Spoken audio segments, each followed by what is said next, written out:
just how smart crows are. In scientific studies, crows use logic to solve puzzles, and in one study, a crow was given a particularly challenging puzzle that required the understanding of analogies to solve it. And on this crow's first attempt, it immediately recognized the pattern and solved the puzzle within seconds. In the wild, crows will fashion their own tools, like a hook made from a bent twig that they'll use to help forage food more efficiently. Crows will also host these huge funerals for their fallen comrades. But the most fascinating aspect of a crow's intelligence is how they employ it against us. The same way we study crows study people. They watch our behavior to look for patterns to help them determine if an individual is a friend or a foe. Once a determination is made, that crow doesn't forget, and they pass it off to their friends and their family, who will immediately put this information to use, even if they've never had a first-hand experience with the person in question. For the people who are determined to be the worst foes, like people who have tried to do harm to the crows have been known to stake out that person's house, and every time they come outside, they will swoop down violently trying to hit them, and they'll caw at them the whole time,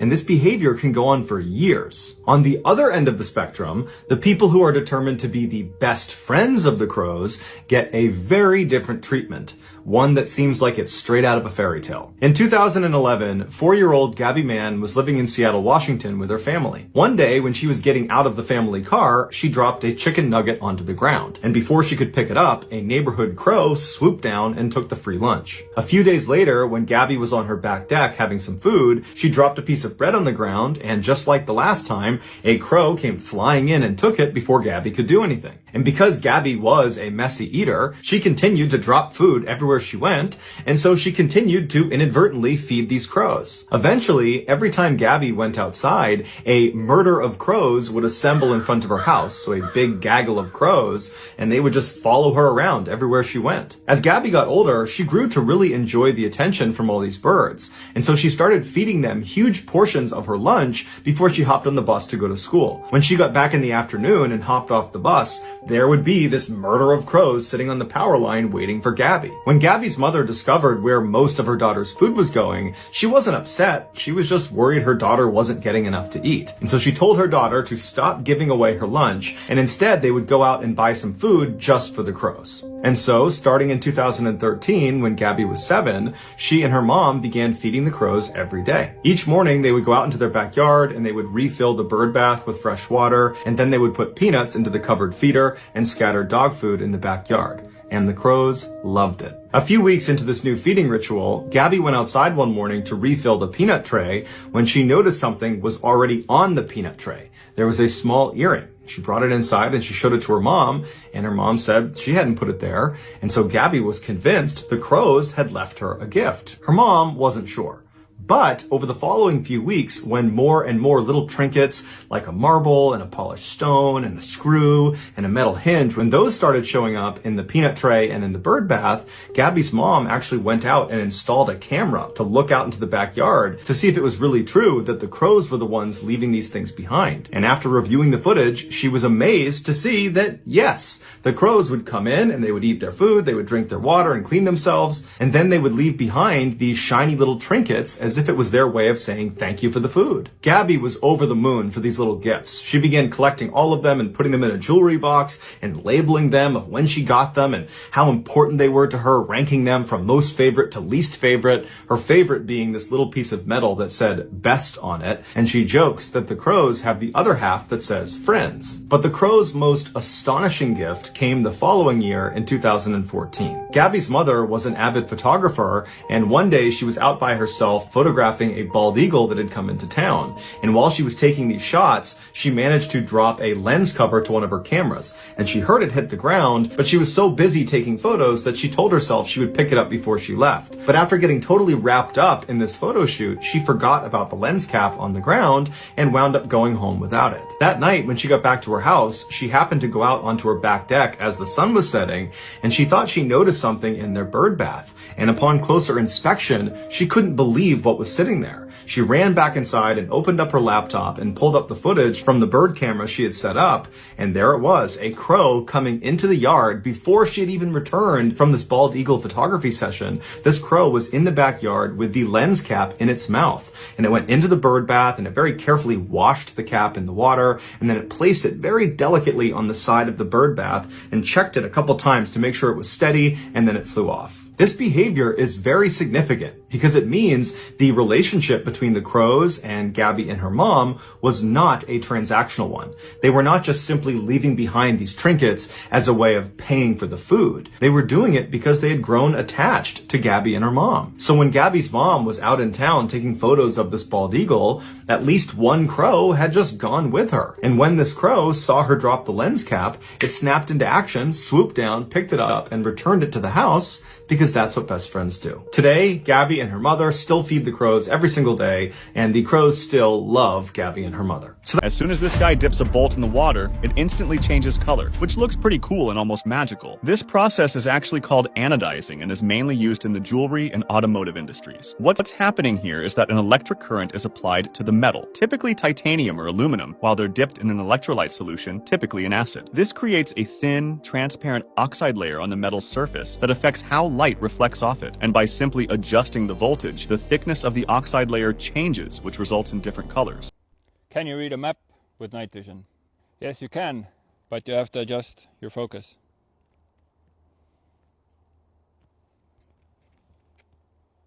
How can we break a glass with sound? When you tap a wine glass, it vibrates at a specific speed, creating a unique sound. That's called its resonant frequency. We can measure this glass's exact resonant frequency, which is about 1012 hertz.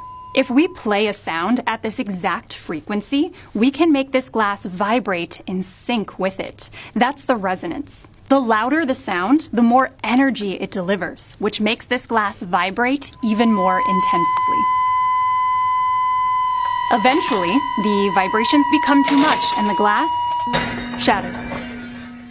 Apparently, we've all been using this wrong. This is usually known as a Chinese soup spoon, and it's commonly found all over Asia, especially for Chinese-influenced dishes or for soupy things. This is really functional for scooping, but have you ever noticed how short the handle is, which makes it kind of awkward to hold? That's because if you take a look at the shape, you're actually meant to hold it by taking your index finger and putting it in the divot like this.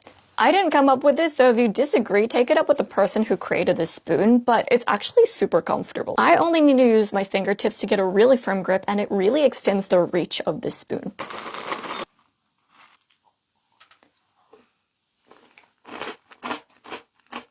After I learned about this, I've been holding it like this ever since, so give it a go. Let me know if you like it. OpenAI's strawberry has dropped. They call it O1 because of course they did. Why pick a name that's easy for people to remember? And I want to give you a quick preview on what's in the box. So at the end of the day, this is a fundamentally different model, and that's the first thing to understand. This is not a bigger LLM. This is a different kind of model that has an LLM component to it. And so what they've done is fundamentally change the architecture of how the model responds.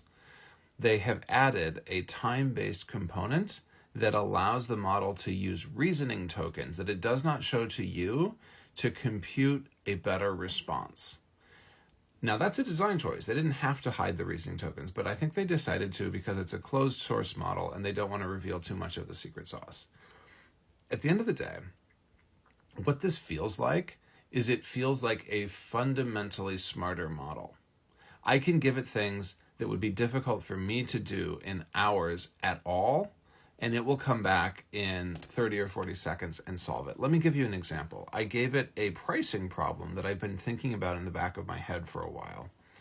And it is a multi-dimensional pricing problem. There's complexities around the customer, there's complexities around the product line, there's complexities around how the product line is configured. It's very ambiguous. And I did not dumb it down for the model. I just said, here it is, figure out the pricing structure.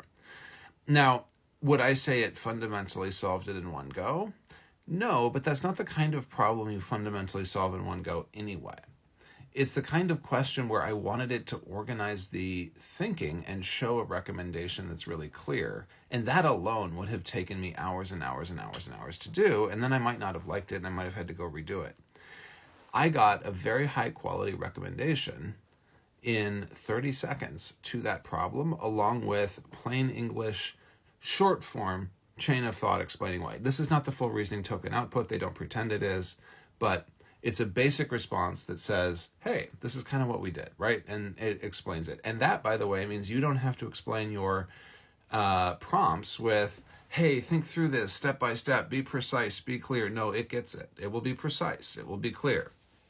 It will be mindful. So I think the takeaway that I have here is that we are already at a point in models where it is up to you, the user, to figure out what you want and know the models you need to use to get there. I would not use this model for text. I would go back to Sonnet 3.5 for text. I don't think this model should be used for basic definitions or facts. Like if I want to do a little bit of translation into a different language, no, I would not use this model for that either. But I would use this model for difficult questions. And that's really it. Like you have to figure out what you're going to use it for, and you have to recognize that not all questions are going to be treated the same. And these models are going to give you extraordinary capabilities, but in very specific areas. And I think that's what the future of AI is going to look like for a while. We're going to get not sort of this machine that sounds like HAL that knows everything. We're just going to get models that are extraordinarily good at specific things, and we're going to need to know when to use them. And so my question for you is, when are you going to use O1? I haven't even gotten to mention the coding piece. I was messing around a little bit, but it's sort of annoying to not have it via API in any of the development environments yet. I'm sure that's coming in like a week or two, but it's not there yet. I think it will be a fair bit better. The planning process seems a whole lot better, so I'm hopeful, but we will have to see.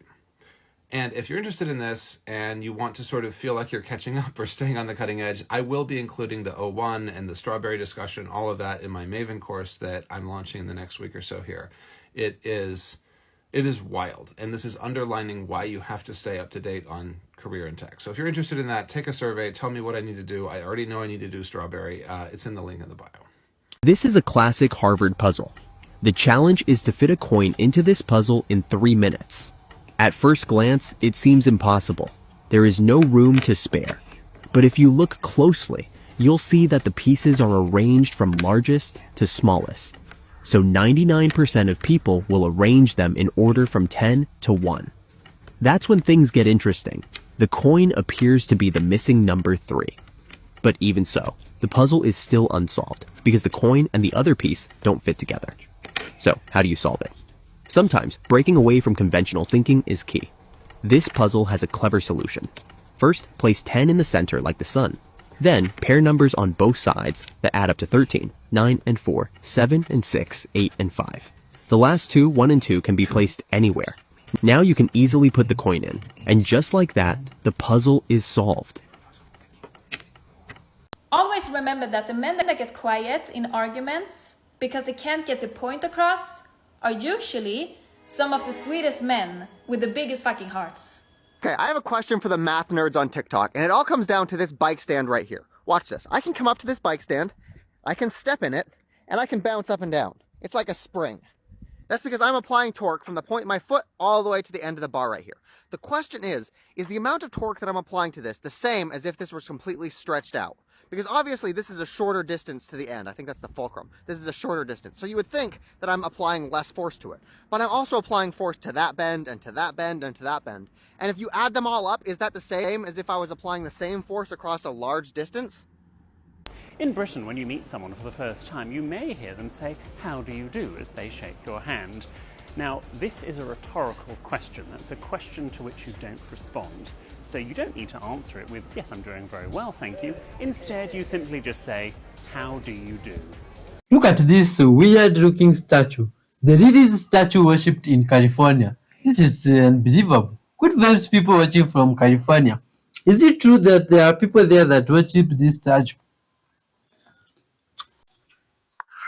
So why is it now that when the sun rises at 6:49 in Japan, the sun is still up in the West? And I figured this out by watching a live where the streamer was streaming from Japan. And the sun was high in the sky while she was on stream. The sun was also up in the sky where I was. Check the sunset out, right? The sunset never touches the horizon. It stays on those clouds. I feel like that those clouds that he has over there in Hawaii are actually machines. Because look, once my filter pops up, you're going to see like rollers. Like the sun gets on the rollers, it starts moving on its own. You can tell too because the other clouds don't move, but just that one part right here, right? It looks like an escalator in a way. It looks like an escalator in a way, like a ride. Like it stops and it starts moving. Look at that, dude. That's going up the fucking cloud, dude. That's definitely a fucking machine. Like that whole cloud system you showed me, all the videos look like that. I think they have a legit like a fucking cloud machine that I don't know, carries the sun around. So here's a time lapse of the sun as it moves across the sky. As it gets to a point, it glitches. I'm not sure if you saw that, but if you didn't, don't worry. Let's bring it back so you can see what's going on. So as it moves along, it glitches. Pay attention.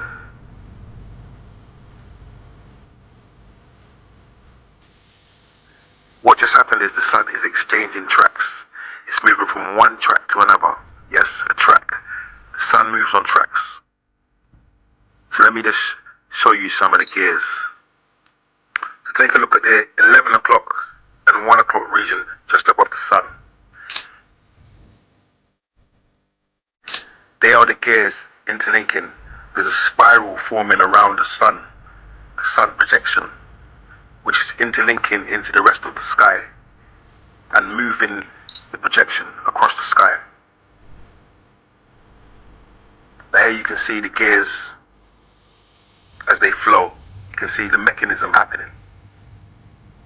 And as the sun moves, you can see it tilts to either side and gives you the angle. So that is another example of the sun glitching as it exchanges tracks. A totally different bit of footage. As you can see, it comes down and it glitches. And that's exchanging tracks. Same thing again. Very common. And there are multiple suns. Every region has its sun. There is one light source projecting light to each sun.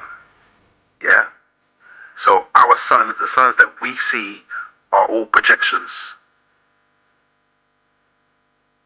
Every time I take one of these apart, it just blows my mind that someone created a $30 billion company around this $30 brushless blower, a few sensors, and some software.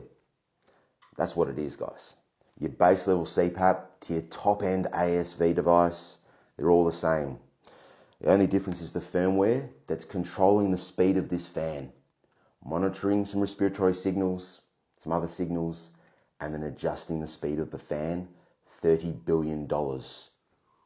Insane. That's disrespectful for those working on these projects, I know, but at the end of the day, that's what it is.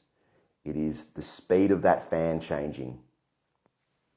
That's it. Whatever decision you're making right now, one thing you should not factor in is the sunk cost. In psychology, there is something called the sunk cost fallacy, and that is our tendency to follow through on a course of action because we've invested heavily into it, even though abandoning it is clearly the better option. And we also know from psychology that the pain of loss, real or potential, is much more severe than the pleasure of gain. So how can you apply this to make better decisions, especially major ones? It's simple, and that is to not count sunk cost as a factor in your decision making. making. Some common sunk costs are years you've invested in a relationship that is depleting you emotionally and physically, years that you've invested in a job that is clearly showing a dead end and is making you miserable, money that you've poured into a dying project that's only going to eat up more money. The point is, we overestimate the potential of status quo and underestimate the potential of action. And there's something I read from Tim Ferriss that stuck with me for years, and that is most people choose unhappiness over uncertainty. Don't be like most people. Forget your sunk cost. So when you open a restaurant, the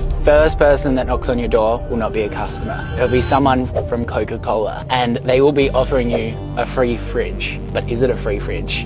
They basically give all of their fridges out, and then what they insist is that you only buy their products for the fridge, and then you can have like one row for anything that you pick, and that's how they just maintain dominance in the industry. Because once you do that, you're like, oh yeah, I don't want to buy a fridge.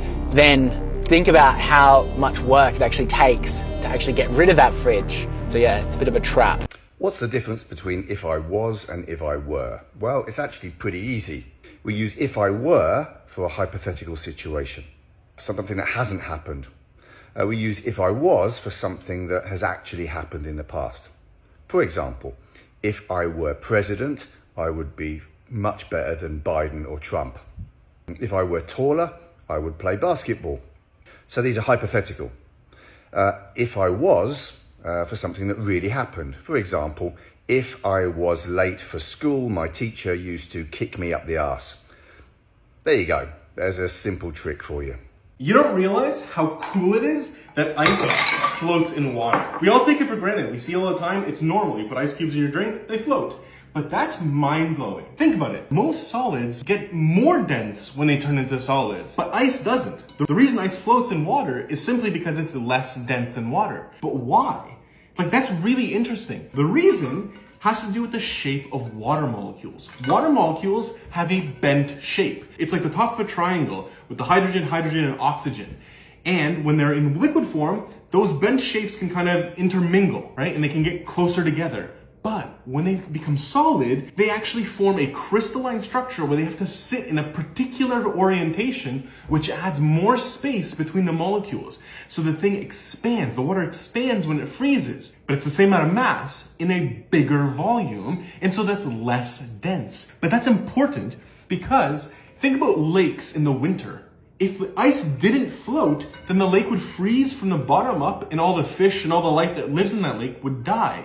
But it doesn't happen. The top of the lake freezes and the ice floats there, insulating the rest of the lake, allowing for those fish and life to live and survive the winter. The fact that ice floats in water is something we take for granted, but is literally allowing fish to live and survive the winter. And it's all due to the chemistry and the shape of a water molecule. I think this is so cool. I hope you found it interesting. I'll see you in the next one. Stay curious.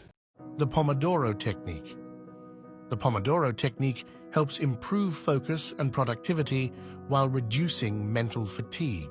By structuring work into manageable intervals, it encourages sustained attention and creates a sense of urgency, which can enhance motivation. This method is particularly effective for tackling large projects, combating procrastination, and maintaining work-life balance. 1. Choose a task. Select a specific task you want to work on. 2. Set a timer. Set a timer for 25 minutes, known as 1 Pomodoro. 3. Work on the task. Focus entirely on the task until the timer goes off. Avoid distractions and maintain concentration. 4. Take a short break. After completing a Pomodoro, take a 5-minute break to rest and recharge. Use this time to stretch, grab a drink, or take a brief walk. 5. Repeat. After 4 Pomodoros, take a longer break, typically 15-30 minutes, to rejuvenate before starting the cycle again.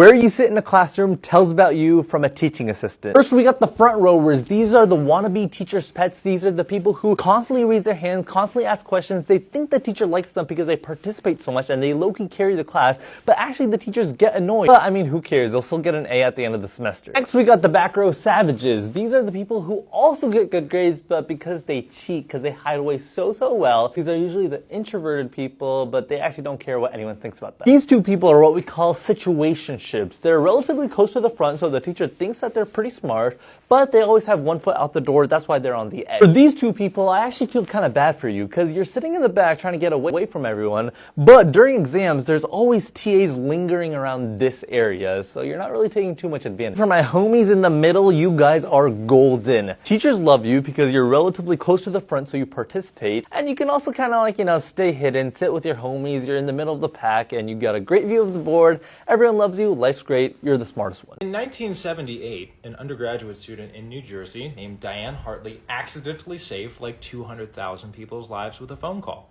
And she didn't even know she did it for like 20 more years. But essentially, she was working on an undergraduate thesis at Princeton on the Citicorp Center, which was newly constructed in Manhattan on 54th and Lexington Avenue. And one of the most distinct features of it is the fact that the legs aren't in the right place.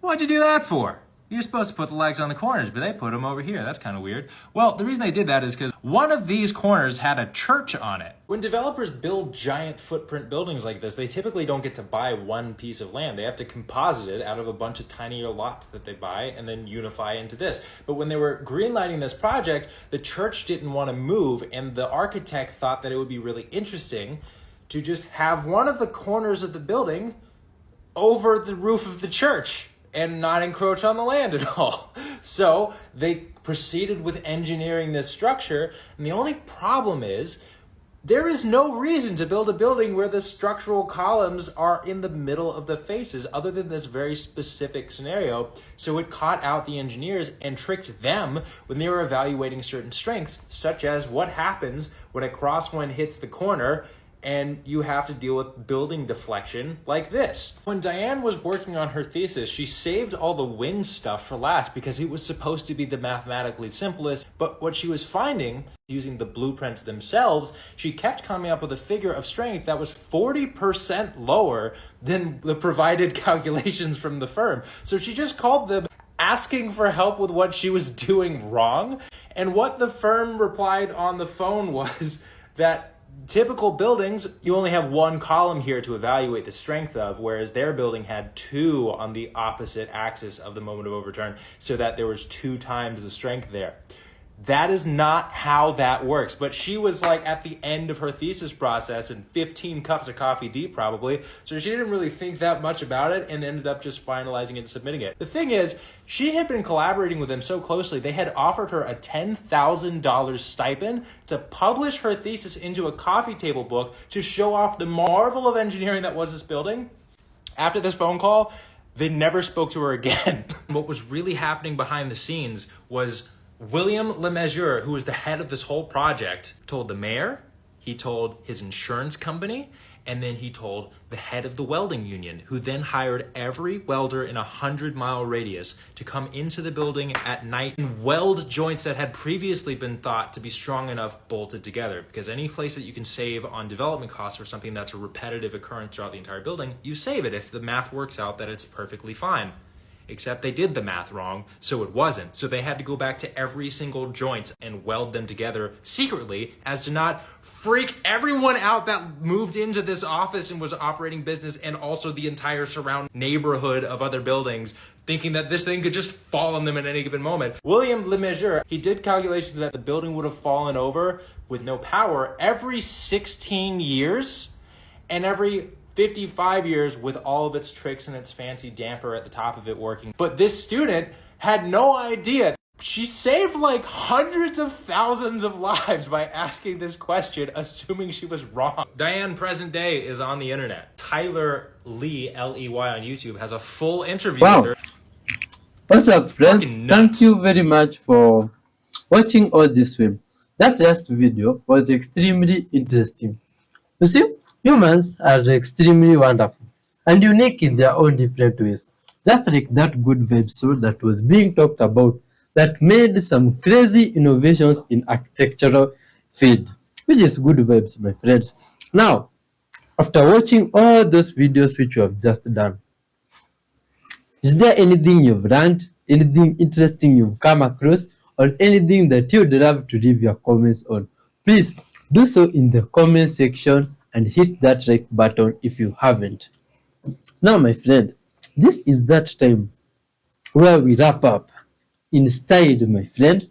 And the style we wrap up in is by reading from some good vibes book that usually adds more wisdom in our lives. You see? Just hear what it has for us today. I've been widely on 1H and I really love you. So listen. If the Lord had not been on our side when men attacked us, when their anger flooded against us, they would have swallowed us alive. The flood would have engulfed us. The torrent would have swept over us. The raging waters would have swept us away. Praise be to the Lord, who has not let us be torn by their teeth. We have escaped like a bird out of the fowler's snare. The snare has been broken, and we have escaped. Our help is in the name of the Lord, the maker of heaven and earth. Praise be to God at all times, my friends. That is from Psalm 124, from verse 2 going down. Let's give thanks to our Creator, my friend. Dear Lord, Father, thank you for your goodness, your kindness, your love, and your mercies, Father. Thank you, dear Lord, for this moment that we have reached, Father, that we wrap up this video. All glory and honor belong unto you, Father. Dear Lord, we have been with this wonderful soul, Father, that joined us since the beginning, Father. Be with them, Father. Remember that gesture, Father, and overflow their cup with your blessings and goodness, Father. Be with them from wherever they are. Impact their lives positively, Father, so they may live to tell of your goodness and greatness, Father. In Jesus' mighty name, we do pray, trusting and believing. Amen. Till next time, my friends, peace and love be with you. Check out these episodes here. They are extremely mind-blowing. Bye-bye. Peace.